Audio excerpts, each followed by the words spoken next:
The boardroom was silent enough to hear a diamond drop. Seraphina Blackwood, dressed in designer black, smirked at the head of the table, already measuring the drapes. She was the billionaire's young, beautiful partner, and this will reading was just a formality.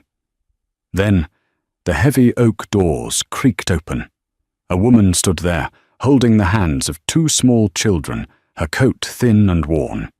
It was Eliza, the first wife. The poor wife.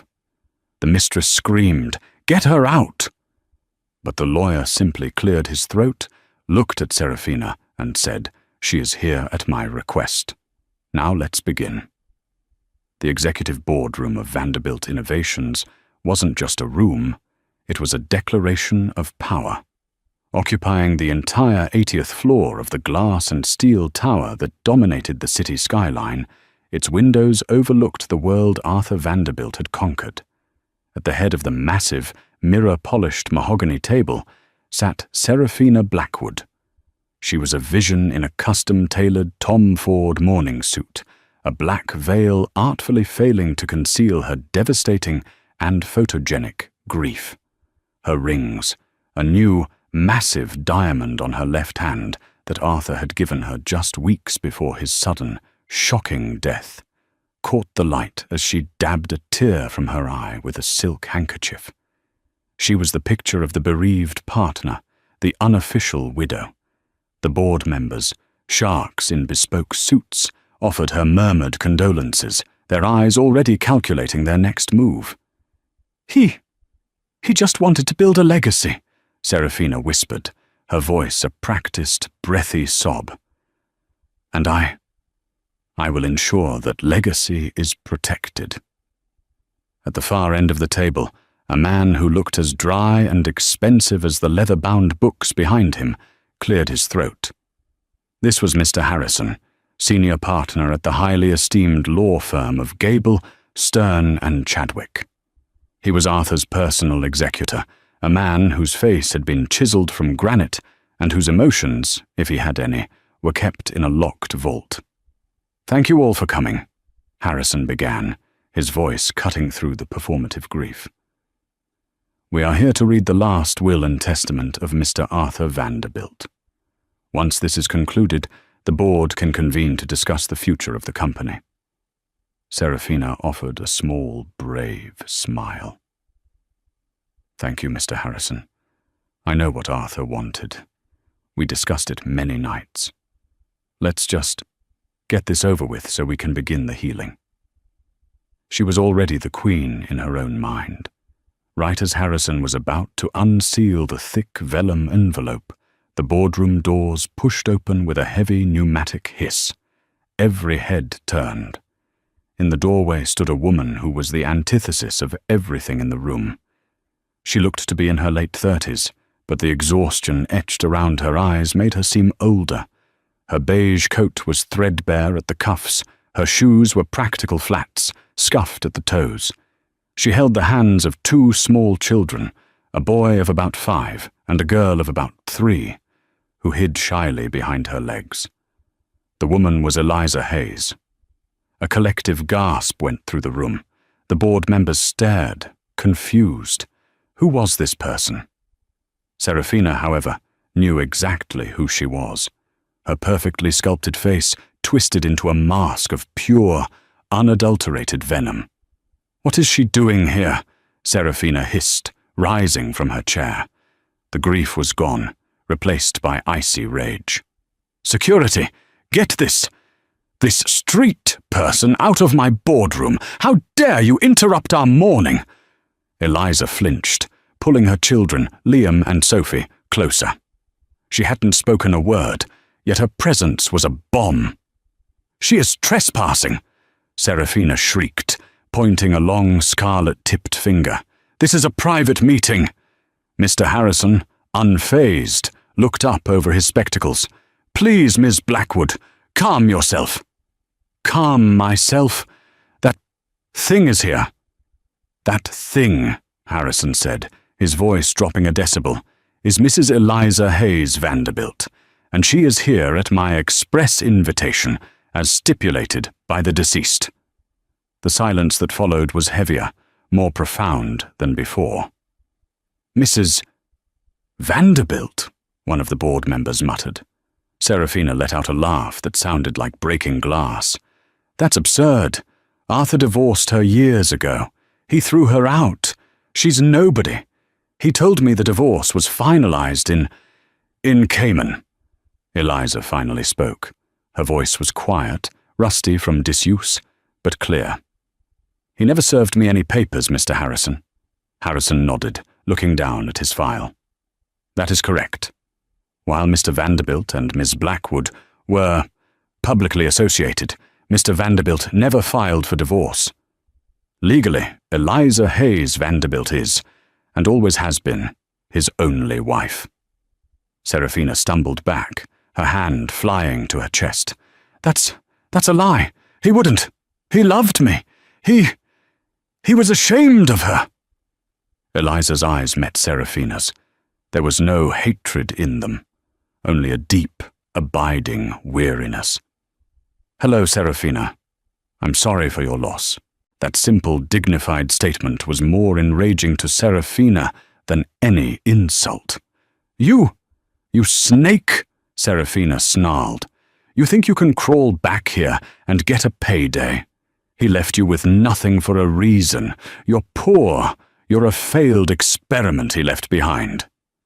"Miss Blackwood, if you cannot control yourself, I will have you removed," Harrison stated flatly. "Mr. Vanderbilt's will is very specific, and Mrs. Vanderbilt's presence is non-negotiable." Serafina, choking on her own fury, sank back into the chairman's seat. But her eyes, cold and reptilian, never left Eliza. She was calculating. A forgotten wife? A legal technicality? Fine. Arthur would have left her a pittance, a go-away fund. Serafina was still the public face, the one he loved. This was just one last piece of trash to take out. Eliza, meanwhile, was simply trying to keep her children calm. They were overwhelmed by the giant room and the angry woman in black. Liam, the little boy, looked at the model of a new high-rise on a side table. "Mummy," he whispered. "Did Daddy work here?" Eliza's heart cracked. "Yes, baby, he did." She hadn't come for money. She hadn't come for revenge. She had come because a cold, official man from a firm called Gable, Stern and Chadwick had sent a certified letter to her tiny two-bedroom apartment, stating that her attendance was required. She had come for one reason, to see if Arthur, the man who had erased her from his life, had at least remembered, in death, that he had 2 children. "Let's begin," Harrison said, cracking the seal on the will. Serafina crossed her arms, a vicious smirk returning to her face. The real fight was about to start. It hadn't always been this way. 15 years ago, Arthur Vanderbilt and Eliza Hayes were indistinguishable. They were 2 brilliant, broke scholarship students at MIT, living on instant noodles and sharing a single, powerful dream. Arthur was the charismatic visionary, the salesman who could charm anyone. But Eliza was the architect. She was the coder, the one who spent 48-hour stretches in the library, fueled by vending machine coffee, writing the base code for what would become Aegis, the revolutionary data security algorithm that launched Vanderbilt Innovations. Arthur's name was on the company because he was the one who faced the venture capitalists. But Eliza's DNA was in every line of its code. They married a week after graduation, in a courthouse, with 2 witnesses they pulled from the hallway. Their first office was their tiny, unair-conditioned apartment. For 5 years they were a perfect team. He sold the dream. She built the reality. Then the money came. First millions, then hundreds of millions, then billions. The man Eliza had loved, the brilliant, funny nerd who quoted Shakespeare and loved bad sci-fi, began to disappear.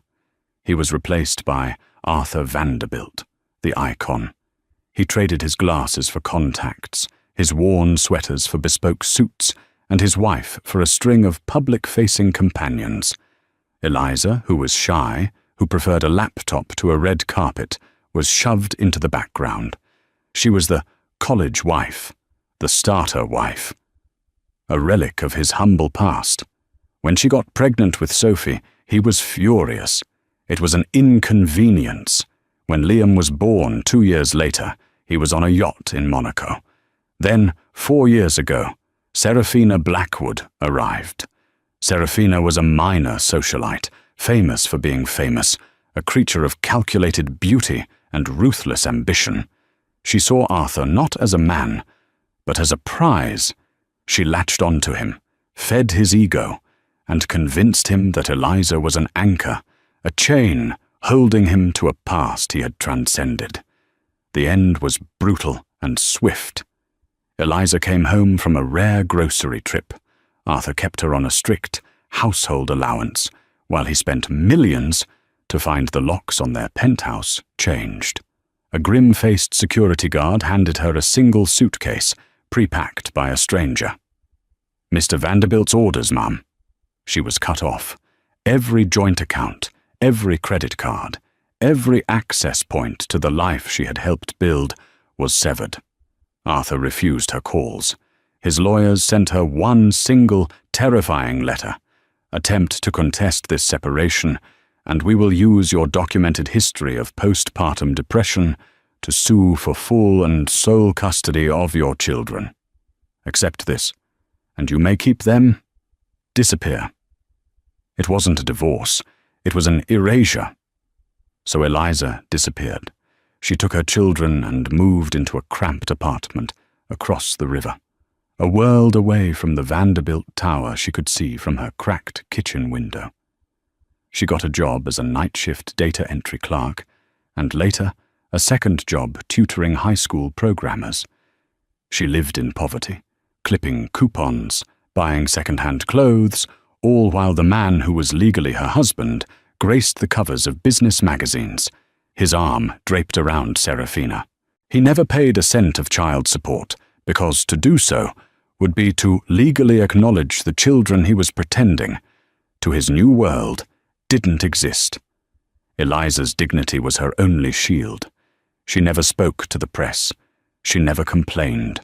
She poured every ounce of her love and energy into Sophie and Liam. She was teaching them to be kind, to be smart, to be nothing like the man who had abandoned them.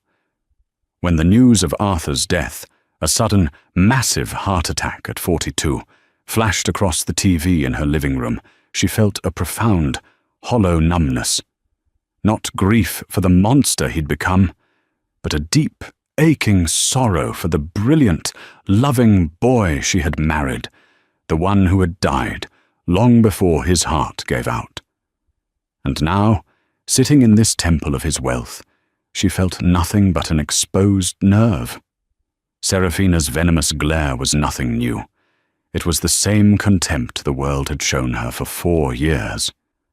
She was the poor wife, the ghost at the feast. She braced herself for the final humiliation, to be left $1, to be formally and finally dismissed, and then to go home and figure out how to pay this month's rent. She pulled her children closer. "It's okay," she whispered, more to herself than to them. "We're okay. It will be over soon." Serafina watched her, a predator's smile on her lips. "Mr. Harrison," she said, her voice dripping with false sweetness, "please do continue. Let's get this charity case sorted out." Harrison adjusted his tie. "Very well. I will now read the will of Arthur Vanderbilt." The room settled into a thick, expectant silence. The board members leaned forward. Serafina sat perched on the edge of the chairman's seat, her whole body thrumming with anticipation. She had waited 4 years for this. 4 years of managing Arthur's ego, of pretending his rants were brilliant, of enduring his increasingly erratic behavior. This was her payday. Eliza just held her children's hands, her eyes fixed on a watermark on the table. I, Arthur Callum Vanderbilt, Mr. Harrison began, his voice a dry monotone, being of sound mind and body, do hereby declare this to be my last will and testament, revoking all prior wills and codicils. He went through the initial, minor bequests, a sum of $100,000 to his alma mater, MIT, a collection of rare watches to his estranged brother, Julian, a small donation to an animal shelter. With each minor bequest, Seraphina's smile widened. This was just clearing the table before the main course. Now, Harrison said, turning a page, we come to the primary assets, specifically the New York penthouse, the estate in Geneva, the private jet, the art collection valued at approximately $300 million, and all personal effects. Seraphina visibly preened. She leaned forward, as if to physically accept them. Regarding Ms. Seraphina Blackwood, Harrison read. Seraphina's eyes snapped shut, a blissful, victorious smile on her face. Here it is. Who has been my constant companion for these past 4 years. I leave. Harrison paused, looking over his glasses as if to double-check the words. My complete collection of vintage neckties, which she so often admired. The silence in the room changed. It was no longer expectant. It was confused. Seraphina's smile froze, her eyes fluttering open. What? She stammered. Harrison continued, his voice unchanged. And I further bequeath to Ms. Seraphina Blackwood the sum of $1. The air was sucked from the room. The board members stared, frozen. Eliza's head snapped up, her eyes wide with disbelief. Seraphina looked as if she'd been struck by lightning. Her face, a mask of curated beauty, contorted. That's a joke, she shrieked, her voice cracking into an ugly, shrill register. He's joking. Arthur has a dark sense of humor. Tell them, Harrison. Read the real part. This is the real part, Miss Blackwood, Harrison said, unmoved. $1. And his neckties. No! Seraphina slammed her hands on the table, her rings making a sharp crack against the wood. I won't accept this. This is absurd. He loved me. He was going to marry me. That witch. She lunged, pointing at Eliza. She did this. She must have forged this. She poisoned him against me. Eliza shrank back, her heart pounding. This was worse than she imagined. She hadn't been forgotten. She'd been used as a weapon. The will was signed by Mr. Vanderbilt a month ago, Harrison said calmly. It was validated by myself and 2 other partners from my firm. It is ironclad. Your entire bequest, Miss Blackwood, is the necktie collection and $1. I'll sue, Seraphina screamed, tears of pure rage now streaming down her face, ruining her expensive makeup. I'll contest this. I'll tell the world. I have proof of our relationship. I have. She suddenly stopped. A new, terrifying and dawning realization was spreading across her face. The $1. The public humiliation. He hadn't just cut her out. He had scorned her. He had made her the punchline. He couldn't have. She whimpered, collapsing back into the chair.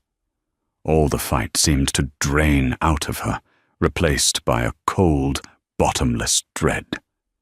She had been played. For 4 years, she thought she was the puppet master. But she was the one on the strings. Eliza watched this sudden, violent collapse. She felt a bizarre, unwelcome pang of, not pity, but recognition. The recognition of a fellow human being who had just been annihilated by Arthur Vanderbilt. Mr. Harrison, one of the board members finally said, his voice shaky. If Miss Blackwood gets nothing, then who? Harrison turned the page. We now come to the remainder of the estate. This includes all liquid assets, all stock portfolios, all properties not previously named, and most importantly, Mr. Vanderbilt's 51% controlling interest in Vanderbilt Innovations. This was it.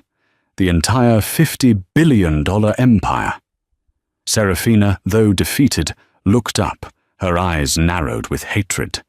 "It's the brother Julian," she spat. "He's giving it to that deadbeat brother just to spite me." "All remaining assets," Harrison read, his voice projecting clearly into the stunned void. "Real, personal, and mixed, of whatsoever kind, and wheresoever situated, I devise and bequeath in their entirety to—" He paused. He looked up, directly at Eliza. "My beloved wife, Eliza Hayes Vanderbilt." If the room had been silent before, it was now a vacuum. Time itself seemed to stop. Eliza just stared. The words hung in the air, unreal, like a sentence in a language she didn't understand. My beloved wife. In their entirety. It was impossible. It was a mistake. Liam tugged on her sleeve. "Mummy, is it over? Can we go home?" Serafina made a sound. It was not a word. It was a low, guttural noise of pure, primal disbelief. Her head swiveled slowly, mechanically, toward Eliza. Her eyes were no longer just hateful. They were unhinged. "No, no, no, no, no!" She scrambled up from the chair, her movements clumsy, frantic. "He wouldn't. He hated you. He threw you in the garbage. He told me. He called you his pathetic little project. He wouldn't give it to you." "The will is explicit," Harrison said. "Controlling interest in Vanderbilt Innovations, the penthouse, the Geneva estate, and all liquid funds, estimated at $9 billion, are transferred to Mrs. Eliza Vanderbilt, in trust for her and her children, Liam and Sophie Vanderbilt." He said their names. He said her children's names. Eliza's legs gave out. She didn't faint, but she sank heavily into the plush chair behind her.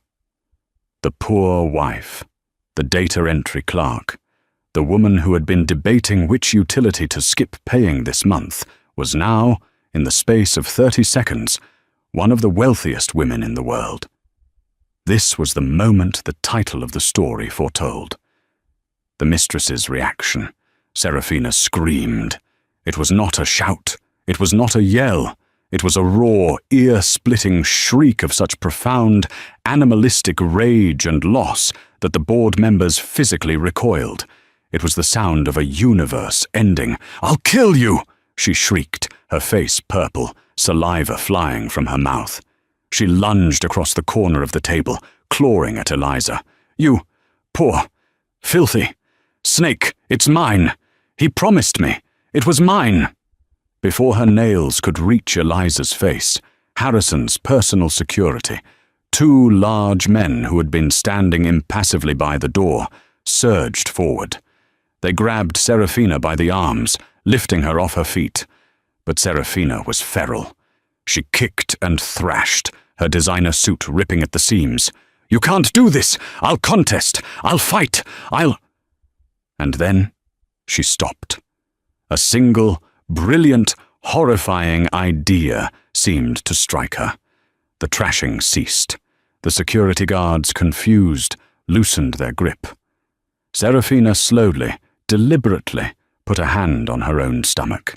She looked not at Eliza, but at the board members, at the men of power.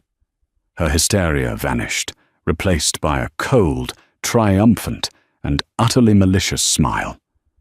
"You're all fools," she said, her voice dripping with a newfound confidence. This joke of a will, is invalid." Mr. Harrison raised an eyebrow. "On what grounds, Ms. Blackwood?" Serafina's smile was blinding. "On the grounds that Arthur left an heir he didn't know about. This will make no provision for his unborn child." She patted her flat stomach. "I," she announced to the room, "am pregnant with Arthur's son. And he," she pointed at her own womb, "will inherit everything. Checkmate, you pathetic cow." Eliza's world, which had just been inverted, shattered completely. A new child, a new heir. Serafina had won after all. This inheritance, this impossible gift, would be torn away by the one thing Eliza couldn't fight: Arthur's new child. The children at her side would be usurped. The board members gasped. This changed everything. A posthumous child would have an undeniable claim. Serafina laughed. It was a genuine, joyous, terrifying laugh. She had just gone from $1 to $50 billion in a single sentence. She looked at Mr. Harrison. "So, you can tear up that will now, you dusty old fossil? The Vanderbilt empire belongs to my son." Mr. Harrison did not flinch. He did not look surprised. He simply looked down at his papers, as if Serafina's declaration was a minor, expected interruption. "You are referring," he said, "to Addendum B." Serafina's smile wavered. "What?" "Addendum B, and the private letter addressed to Mrs. Vanderbilt." Harrison slid a slim, cream-colored envelope across the table to Eliza. Her name was on it, in Arthur's familiar, aggressive handwriting. "What is that?" Serafina demanded. "What does it say?" "That," Harrison said, "is a private communication. However, Addendum B is very much a public matter." Eliza's hands trembled so violently she could barely pick up the envelope. A letter. From Arthur. After all this time. She clutched it to her chest, not opening it. Not yet. She was terrified of what it said. "What?" Serafina demanded, her voice losing its confidence. "Is Addendum B?" The boardroom was a powder keg. Serafina, held loosely by the guards, was vibrating with a mixture of triumph and new, creeping anxiety. Eliza sat like a statue, clutching the letter, her children staring, wide-eyed, at the unfolding chaos. "Addendum B," Mr. Harrison said, "was added to this will 1 month ago, at the same time as the main bequest. It pertains to any and all paternity claims made against the estate following the testator's death." Serafina's face paled. He couldn't have known. "Mr. Vanderbilt," Harrison continued, "was a very thorough man." Eliza, seeing Harrison's calm, felt a tiny spark of something. Not hope, just less despair. With trembling fingers, she unsealed the letter. Inside was a single folded sheet of stationery from Arthur's private office. "Eliza, if you are reading this, then I am gone, and I am sorry. That is the first thing I must say. Not for dying, but for everything else. I am so sorry. I don't expect you to understand. I don't expect you to forgive me. I don't deserve it. But I need you to know the truth. 6 months ago, I was diagnosed with a fast-acting, inoperable glioblastoma. The doctors gave me 3 months. I've stolen 3 more. Eliza, when they tell you that you're dying, the world becomes crystal clear.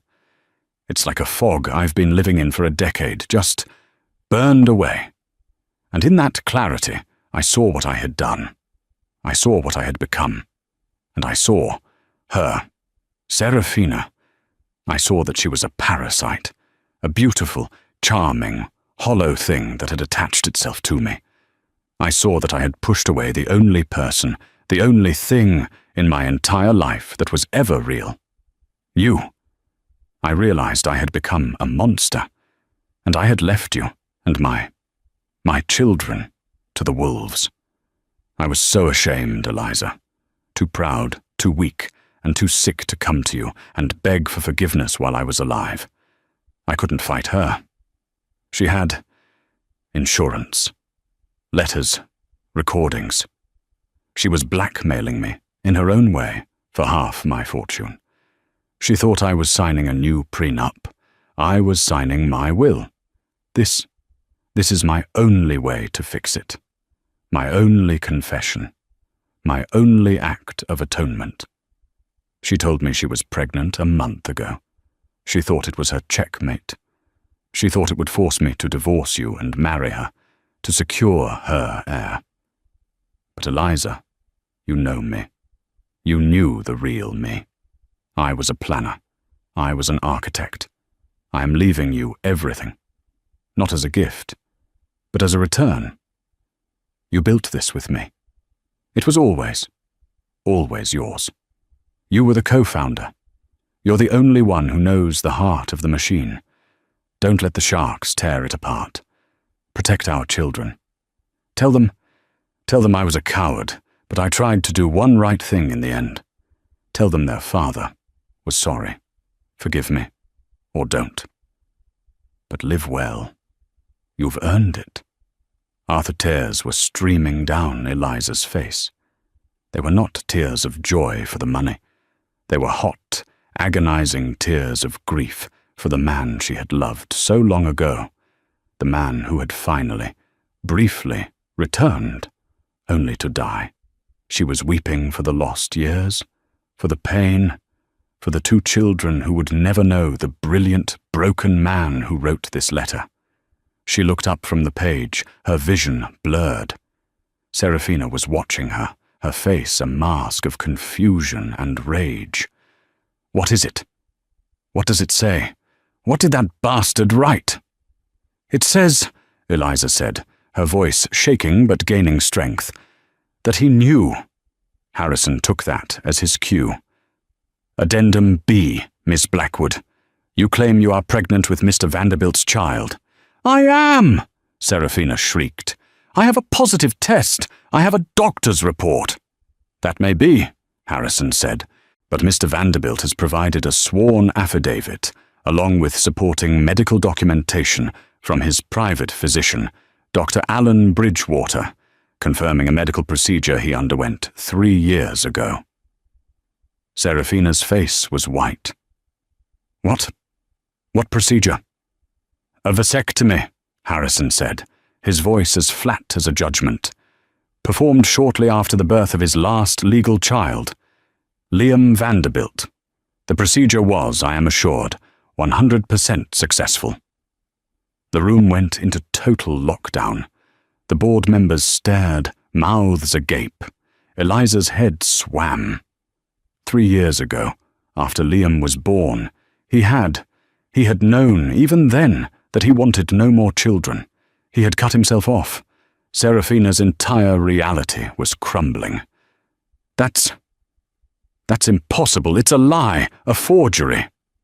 The medical records are authenticated and attached, Harrison said. Mr. Vanderbilt knew he was not, and could not be, the father of your child. The implications of this were horrifying. Arthur had known. He had known, and he had let her play her little game. He had let her believe she had the ultimate trump card, all while he was building this final, meticulous trap. This wasn't just a disinheritance. It was a public execution. He had exposed her as a fraud, a liar, and a cheat in front of the very people she was trying to rule. Eliza looked at the hysterical, cornered woman. The letter explained it all. He was a planner, an architect. This was his final, brutal, perfect algorithm. But Serafina, in her blind panic, had one last, desperate card to play. It's a mistake, she screamed. The vasectomy must have failed. It happened. It's his. I swear on my life, it's his. I would never. I loved him. I demand a DNA test. She was grasping at straws. A posthumous DNA test could tie this up in court for years. It was her only hope. A test! She screamed at the board. We must have a test! Mr. Harrison sighed. He looked down at his notes. Mr. Vanderbilt anticipated this as well. He looked up, not at Serafina, but at the 2 guards. Please restrain Miss Blackwood. She may become violent. What? Serafina snarled. What now? Mr. Vanderbilt, Harrison said, in his final weeks, was deeply interested in his companion's activities. He provided the estate with a full dossier. He lifted a separate, thick file from his briefcase. This is a report from a private investigations firm. A+ Strategic Solutions. It details your meetings, Ms. Blackwood, for the past 6 months. Seraphina stopped breathing. It seems, Harrison continued, that you were, in fact, having a secondary affair. Mr. Vanderbilt was sterile, but your personal trainer, a Mr. Damien Croft, is not. This was the final blow, the kill shot, the mention of the name Damien Croft, a real name, a specific, private name, was the key that unlocked Seraphina's final, desperate defense. It wasn't an abstract accusation. It was a fact. Seraphina's face didn't just go white. It went slack, empty, as all the blood rushed from it. The arrogance, the rage, the cunning, it all evaporated, leaving behind a hollow, terrified shell. No, she whispered. He couldn't. He was sick. He was in his room. He was sick, yes, Harrison said. But his surveillance systems were not. He provided us with audio, video, and paternity test pre-authorizations. The report is exhaustive. The board members were staring at her with open, unmitigated disgust. The woman who, an hour ago, was their presumed new leader, was now revealed as a cheap, lying adulterer. Eliza looked at the file, A+ Strategic Solutions. She felt a wave of nausea. Arthur. He had sat in his dying bed, watching this, watching his own life burn down and meticulously collecting the ashes. The cold, brilliant, vengeful mind of the man she had once known was on full display. It's... Seraphina's mind was broken. She was cycling through defenses, finding them all vaporized. She was trapped. She was ruined. Her reputation, her social standing, her one shot at the billions, all gone. She was worse than the poor wife. She was a public joke. She was the woman who got $1, a box of old ties, and caught cheating on her dying, sterile billionaire. This was the moment. She opened her mouth, and a sound came out that was inhuman. It was the sound of a soul being ripped apart. It was a scream that contained all her lost ambition, all her narcissistic rage, and all her profound, utter defeat. "Lear!" she shrieked, launching herself, not at Eliza, but at Harrison, at the man who had delivered the judgment.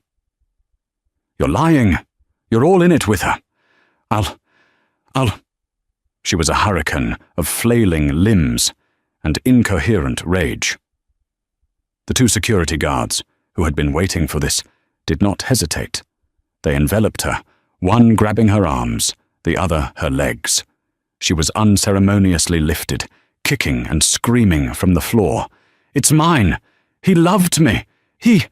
Damien! No, you bastards! You'll hear from my lawyers! My lawyers!"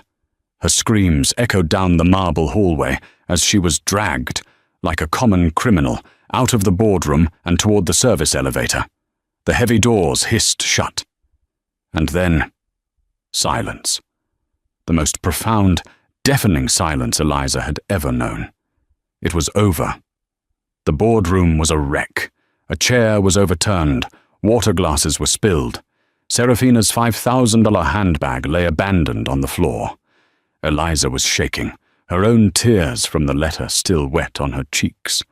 Her children were hiding their faces in her coat, terrified by the screaming. She stroked their hair. "It's okay," she whispered. "It's okay. The monster's gone. It's over." The board members stared at her. Their expressions were a complex cocktail of shock, pity, and a new, dawning, terrified respect. The poor wife, the ghost, the charity case, was now their boss. She was the 51% controlling shareholder. She was the chairwoman. She was Vanderbilt Innovations. The sound of the heavy boardroom doors hissing shut was unnaturally loud, a definitive pneumatic thud that sealed the room. The echo of Seraphina's last, desperate shriek seemed to hang in the air, a metallic tang of ozone and rage, and then silence. It was not a calm silence. It was a vacuum, a void left by the hurricane that had just ripped through. The overturned chair lay on its side, a fallen soldier. A puddle of spilled water slowly crept across the polished mahogany, dripping onto the plush carpet. Serafina's $5,000 handbag lay abandoned, a pathetic, glittering piece of roadkill. The board members, 8 men, all titans of industry, all masters of their own universes, were frozen. They were pale, some visibly shaking. They stared at Eliza as if she were an apparition, a ghost who had suddenly materialized and started throwing lightning. The poor wife, the charity case, the pathetic little project, was now, inarguably, the single most powerful person in their lives. Eliza herself was trembling, a deep, a cellular vibration she couldn't control. The letter from Arthur was a burning rectangle in her coat pocket. The grief was a physical thing, a stone in her chest, not for the monster he'd become, but for the brilliant, broken boy he had been, the one who had written that final, agonizing confession. Her children, Liam and Sophie, were clinging to her legs, their faces buried in her worn coat, their small bodies shaking. She looked at the men. She saw their shock, and beneath it, she saw the rapid, frantic calculations in their eyes. They were sharks, and the smell of blood, Serafina's blood, was still in the water. But now, a new, larger predator had just entered the tank. Eliza took a deep breath, and a switch was thrown. It was a conscious, deliberate act. She mentally compartmentalized the grief, the shock, the 4 years of poverty and humiliation, and locked them in a box. She had been Eliza Hayes, the victim, for 1,460 days. That person was no longer viable. That person could not protect these children from the men in this room. She straightened her back. It wasn't just a physical change, it was an alignment. She had spent 4 years hunched over, trying to make herself smaller, to be invisible. Now she felt her own height. She shed the poor wife like a threadbare coat. The woman who stood up was not the victim. It was the architect, the co-founder, the woman who had written the first 1,000,000 lines of code for the Aegis Protocol upon which their entire $50 billion empire was built. Her eyes, which had been downcast and weary, lifted. They were clear, sharp, and icy cold. The first shark to test the waters was Gregory Vance, the CFO. He was a man who prided himself on his silver fox charm. He stood, hastily buttoning his suit jacket and smoothing his hair. "Mrs. Vanderbilt," he began, his voice a buttery, synthetic purr. "Eliza, if I may, on behalf of the entire board, we want to offer our deepest condolences. And of course our congratulations. This is all a profound shock. But Arthur, in his final wisdom, clearly, you may not," Eliza said. The butter-smooth tone in Gregory's voice froze and cracked. I beg your pardon." Eliza's voice was no longer the rusty, quiet thing it had been. It was low, clear, and cut like a scalpel. "You may not call me Eliza. You will address me as Mrs. Vanderbilt, and you will stop talking."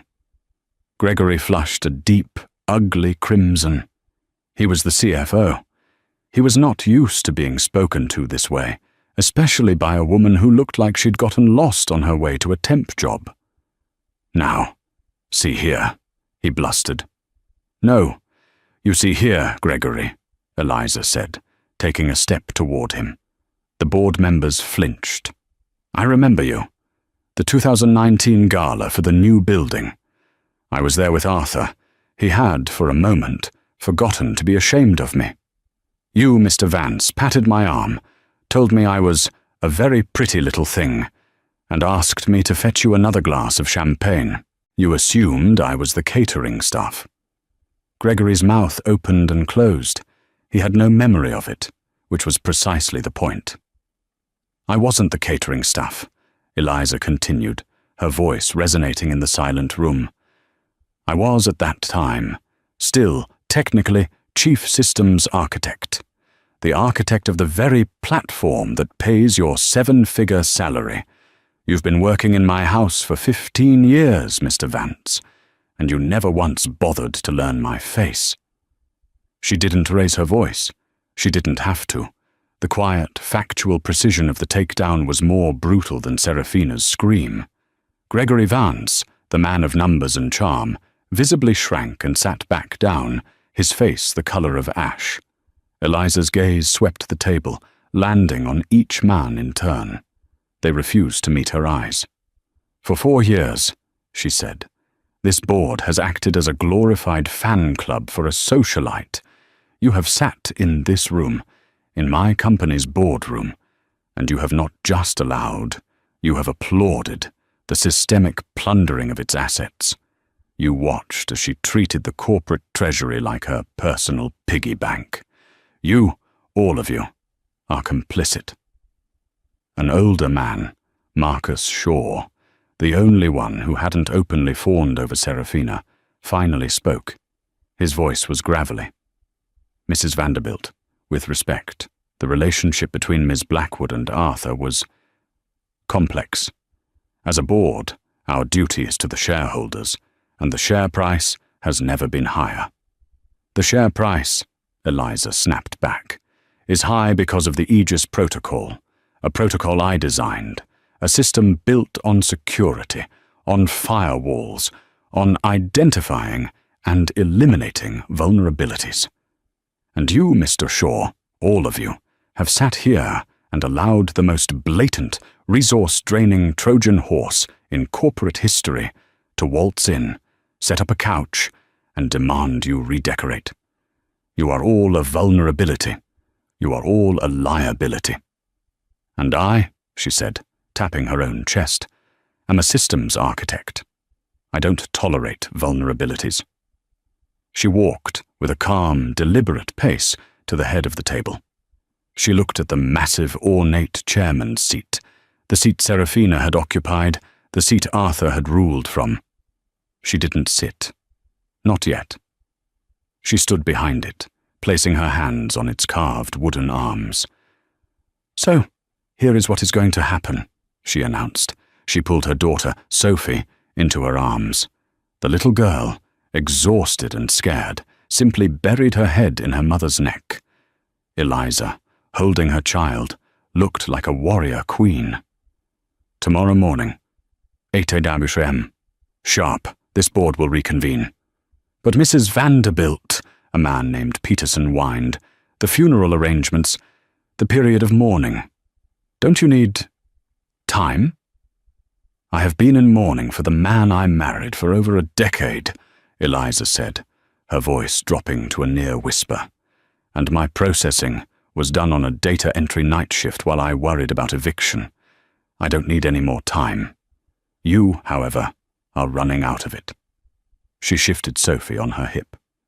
"At 8 a.m., I want 3 things on this table. First, a full, unredacted, line-item audit of what I am now calling Project Serafina.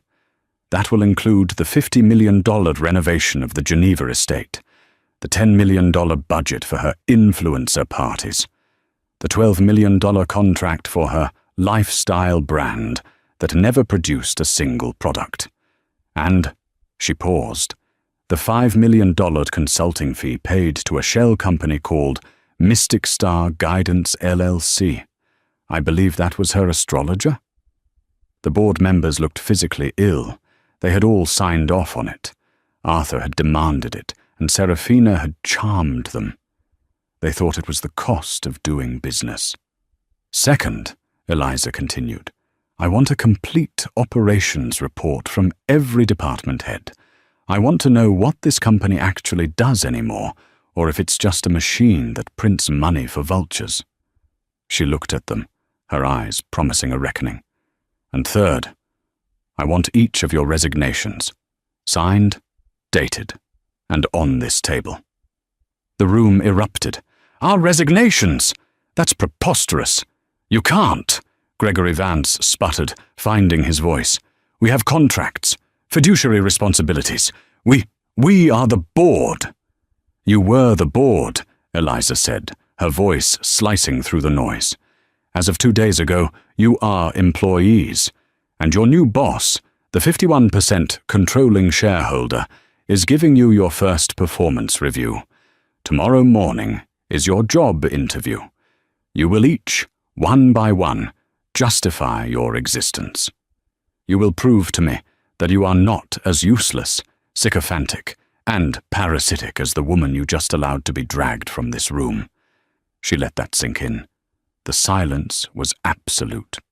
"You have." She glanced at her own cheap, cracked screen watch. 18 hours. If you cannot prove your value, you're out. Unceremoniously. I will gut this entire floor and I will start over. I built this company from nothing once, gentlemen. Do not, for 1 second, believe I cannot do it again. Am I clear? No one spoke. No one breathed. She turned to Mr. Harrison, who was calmly arranging his papers, his face a mask of professional neutrality. But Eliza thought she saw, in the barest twitch of his lips, a flicker of approval.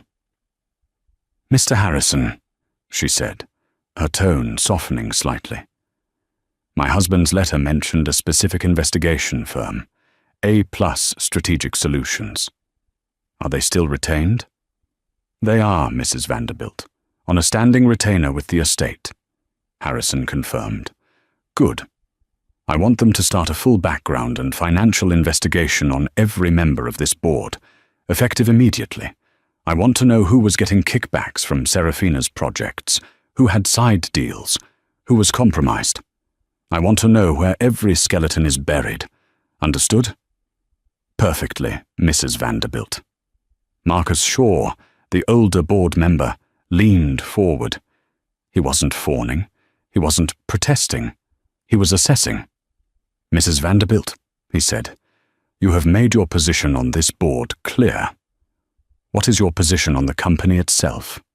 What is your first directive for Vanderbilt Innovations?" This was the real question. Was she a destroyer or a builder? Eliza finally sat down in the massive chairman's seat. It was cold, but it fit her perfectly. She settled Sophie on one knee and pulled Liam, who had been silent this whole time, onto the other. The image was jarring. A mother in a second-hand coat, holding her 2 small children, sitting on a throne of corporate power. She looked at Marcus Shaw. "My first directive, Mr. Shaw, is to recalibrate our values. This company's wealth was built on a promise of security, of protection. It's time we honored that mission." She turned to Harrison. "Mr. Harrison, begin the immediate, and I mean immediate, liquidation of the Geneva estate, the entire European art collection, the private jet, and the penthouse in New York. I don't want to set foot in a single place she ever was." The board gasped. That was billions in assets. What are you doing with that capital?" Gregory stammered. "It's seed money," Eliza said. "We are establishing the Hayes Vanderbilt Foundation." She had put her own maiden name first. "Its sole mission," she continued, "will be to provide elite, pro bono, legal and financial support to spouses and children who are being erased by powerful, wealthy partners. The kind of people who get a single suitcase dropped in a lobby. The kind of people who are threatened with the loss of their children if they dare to fight back. We will fund the best, most ruthless divorce and custody lawyers in the country. We will provide forensic accountants. We will, in short, build an army of Mr. Harrisons for the people who can't afford one. My husband," she looked at Harrison, "created a trap to catch one predator. I am going to use his wealth to build a shield for 1 million innocent people." Liam, her son, who had been listening intently, tugged on her sleeve. "Mommy," he whispered, his small voice carrying in the tense quiet. Did Daddy leave us the big plane?" Eliza's heart, the one she had locked away, cracked. She turned and kissed the top of his head. "No, baby," she whispered back, her voice thick with emotion for the first time. "Daddy left us a very big, very important job. We're giving the plane away to help other mummies and kids who are in trouble." Liam considered this, then nodded. "Okay, that's good." Eliza took a final, steadying breath. She had delivered her judgment. She had set the new agenda. She was done. She stood up, holding her children's hands, the new Trinity. She didn't look back at the board members. They were already, in her mind, ghosts of the past, waiting to see if they had a future. She walked to the door, a woman in a beige coat, holding the hands of two small children, leaving a room full of the most powerful men in the city reeling in her wake. She paused at the threshold and looked back, not at the board, but at Mr. Harrison. "Mr. Harrison, thank you. Please have a car sent to my current address, and I'll need a new security detail, effective immediately. One for me and a separate 2-man team for my children. I want them with us 24/7. Send me the bill." "It's already handled, Mrs. Vanderbilt," the lawyer said, standing. "They are waiting for you in the lobby. The car is bulletproof." Of course it was. Arthur's letter had confessed to one final act of atonement. But Harrison had executed it. He was the one she could trust. "Thank you," she said. Her final look was at the stunned, ashen-faced board. "Gentlemen, 8 a.m., don't be late, and I suggest you spend the night preparing. It will be an interesting day." Eliza Hayes Vanderbilt turned her back on them and walked out of the boardroom with her children. The doors hissed shut, leaving the titans of industry to their terror and to the dawn of a new and very different empire. And so, the poor wife, who had built the empire and been cast aside, returned to claim her throne. Seraphina, the mistress, lost everything: the money, the man, and her reputation, all in one spectacular, karmic collapse. Eliza Vanderbilt proved that true power isn't about the clothes you wear or the people you know. It's about the steel in your spine and the brilliance in your mind. She didn't just inherit a fortune, she took back what was rightfully hers.